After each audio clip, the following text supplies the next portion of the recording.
Joe Brunson back at you with the back at you, and I am the best reporting on the Eagles. It's a beautiful Tuesday morning. It's really beautiful.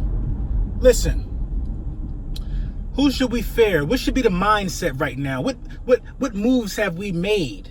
Who are we as a football team? All they got to be figured out in training camp. Because I'm telling you, man, once you mesh these personalities that are meshed together, you got to figure out how you can get the best out of these guys without making them feel slighted. I mean, a professional athlete's ego is of that of, like, I don't know. They all think that they're Thanos. And they all should have the Infinity Stone. Let's put it that way. But, you know, it's up to the coaches to do what they got to do. It's up to the coaches to move how they got to move. And I believe that we got the coaching staff that can get this done because we play a rotational front. We play a rotational offense and defense, obviously putting guys in the best position to succeed at the time. So obviously if it's a critical play, your best guy's going to be on the field. You got a package for that. You got to have a package for goal line stuff. You got to have a package just to succeed. I really want to see, basic play calling because I believe we're better than the other people on the other side of the ball, which brings me to, you know, part of the meat and potatoes of this video. Like, listen, man, I just don't fear nobody on the schedule, man. I don't fear nobody on the schedule. I've been like that since we've acquired Carson Wentz and Doug Peterson. I look at the first 8 games and it's like, who really can I definitely say we could lose to? You see, I'm not one of these guys that care about what the media say. I don't care if we going to see Aaron Rodgers. I don't care. The Packers been mediocre for years to me. None of that stuff don't matter to me. You talking about the Detroit Lions, the Washington Redskins, the Atlanta Falcons. I don't got the schedule right in front of me, but it's a bunch of people who I think we should go in there with the mindset of, listen, let's beat the shit out of these guys. Let's beat these guys to a pulp because we're just better than them, especially up front on both sides of the ball, defensive line and offensive line. Now, we got a couple defensive lines to worry about, but I feel like as a whole, as a team, we should be able to find these guys' weakness and exploit them. And that's a big job for the coaches. If these guys are weak at safety, then I feel like Deshaun should be stretching the field and letting us destroy these dudes underneath. You know what I'm saying? If these guys are weak at run defense, I feel like it should be a Jordan Howard game. I feel like based upon the opponent and their weakness, that's how we should attack them. We shouldn't overcomplicate this. We shouldn't overcomplicate this at all. The schedule is definitely in our favor with a bunch of home games in a row, but we also go on the road for a few games in a row. But, you know, there are worse schedules. There are worse schedules. You know what I mean? Now, basically, our thoughts got to be on how do we get the most out of the talent during preseason and training camp without risking an injury? Because people get hurt in the preseason, man, every year. Every year somebody tear their ACL. God forbid, I hope nobody injures their ACL or their knee in the entire NFL this preseason, man. I want everybody at their strength, so when we beat these dudes, I don't want to hear no excuses. We already know we could play injured. These other teams can't play injured. These other teams can't lose somebody and hold the fort down. We know that's our identity. We're truly next man up. These guys just say it. We embody it. And I don't think nobody embodies the next man up mantra better than the Philadelphia Eagles or the New England Patriots. But we embody the next man up mantra.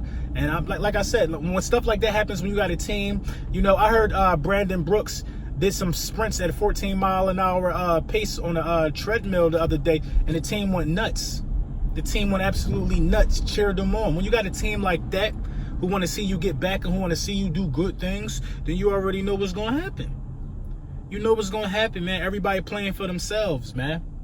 So I did a little community post about, you know, since around the time of the implementation of the salary cap, you know, I have a hard time finding a team that's been better than the Eagles since around, let's say since like what, 96 and beyond. I have a hard time finding somebody being better than the Eagles since 96 and beyond. The only people I can think of is the New England Patriots. You gotta throw the New York Giants in there because of Super Bowl success, but they didn't win more playoff games than us. They've been to 2 conference games just like us, but they've got 1 more Super Bowl in it. So you gotta respect the Giants, and pretty much that's it. The meaning of that post, of course, it was going to go over some of these guys' heads because, you know, history is what they hang their hats on, but history is what they don't understand. at all. You could tell me about how many rings you got in the past. I get it, because that is history, and that's good history for you. But also, if we got to go back that far, let's think about the things that happened to why your history don't look like your present. The salary cap was implemented. You know what I mean? It's ways to look at this. The salary cap was implemented, meaning everybody had fair spending money on free agents. The salary cap was implemented. Now, of course, the salary cap goes up every year based upon inflation, but based upon just how the dollar is moving and the worth of these players. But also at the same time, it goes up for everybody. So it's no longer owners could no longer play big bank, little bank. You could no longer have a super rich football owner and he can just woo people with money and have them play for the team. It's like kind of how like those powerhouse colleges, like what is it, the Alabamas and you know what I mean, those powerhouse football schools. It's kind of like how those guys move. You can recruit who you want and people can choose to go whatever school you want to go to. But after a while, it turns into a popularity contest. Hey, this is a prestigious school. I'm going to go play for Bama because Bama is where all the good players go, where all the good recruits go. Or Duke if you want to go basketball, or North Carolina if you want to go basketball.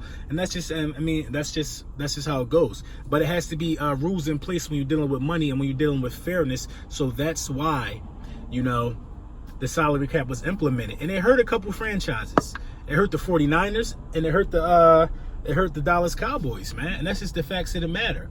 See, they think that that's throwing a shot, but it's not throwing a shot, it's the truth.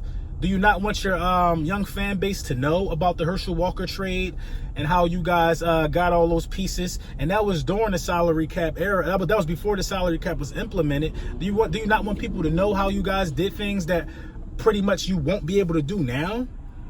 No, you don't want them to know that type of stuff. And you know what I mean? You've proven, a lot of these franchises have proven that they couldn't adjust. Like the Pittsburgh Steelers were able to adjust. They were able to adjust. They were able to take the past prestige that they earned and just put it into, you know, put it into the future. A lot of people don't think forward like that. And it got to be a passing of the torch to somebody who understands how to do these things. It got to be a passing of the torch of owners. Some owners don't want to give up power. Some owners don't want to know that, you know, times are different. You know what I mean? Football players are not just sought out to be as cattle. Those guys can help turn your city around and help turn your franchise around. And at the end of the day, that was the basis of the comparison of franchises during salary cap implementation years. And hey, it touched a lot of feelings. And at this point, anything I say that touches certain fan bases' feelings, you get these touchy video responses. You know what I mean? My wife is mad at me because she think I got other families out here because I got all these stepchildren coming forward with their feelings.